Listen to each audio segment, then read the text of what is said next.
la tierra sigue siendo la fuente de la riqueza nacional. La Asociación Rural del Uruguay es la experiencia más influyente en términos políticos y económicos que ha tenido la burguesía en la historia del Uruguay.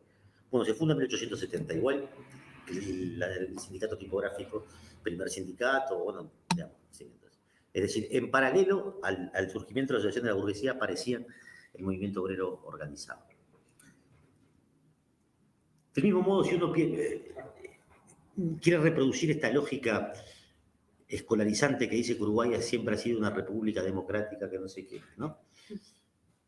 Ciertamente Uruguay ha sido una república y acá no hay monarquía. Ahora, aunque parezca contradictorio, sí uno puede afirmar que sí hay como una dinastía. Si alguien se toma el trabajo de ir a los anales, las memorias de la Asociación Rural del Uruguay del año 1870 a la fecha, va a ver cómo los mismos apellidos se repiten año tras año, desde su fundación en 1870 hasta el presente, casi que sin variación. Y si coteja esos apellidos con la formación del aparato político de la clase dominante, del Partido Nacional sobre todo, pero también del Partido Colorado, sus presidentes, sus senadores, sus ministros, ¿no? va a ver el carácter indisoluble de esa oligarquía criolla con la consolidación de. El movimiento obrero uruguayo, como fue dicho en sus comienzos, tiene una impronta marcadamente anarquista, debe su forma de organización al impulso de la inmigración europea y los trabajadores que venían con aquella experiencia. El marxismo llega tardíamente, digamos, en el mismo periodo del militarismo de Uruguay, de la Torre, pero tardíamente, a Uruguay. América Latina también, pero por ejemplo en México en 1850, 2 años después, ya se editaba el Manifiesto Comunista. En Uruguay este proceso se da un poco más tarde. Estos trabajadores consolidan las primeras experiencias de organización sindical, sindicatos por oficio, es decir, se juntaban los panaderos, los sastres, los carpinteros, sindicatos por oficio, hasta que, como consecuencia, esto lo vimos en la conferencia anterior, del impacto que produce la Revolución de Octubre de 1917 y de los debates al interior del movimiento obrero, se funda en Uruguay, aceptando las condiciones que imponía la Internacional Comunista, el Partido Comunista en 1920. Al frente de este partido estaba Eugenio Gómez, esto también lo hemos visto, hombre de extracción obrera, obrero portuario, con la activa militancia también internacional en la Internacional Sindical Roja, la sección internacional de la Tercera Internacional. Ahí comienza un proceso que modifica el movimiento obrero para siempre, que hasta el día de hoy, como lo conocemos hoy, que son los sindicatos por rama, ¿verdad?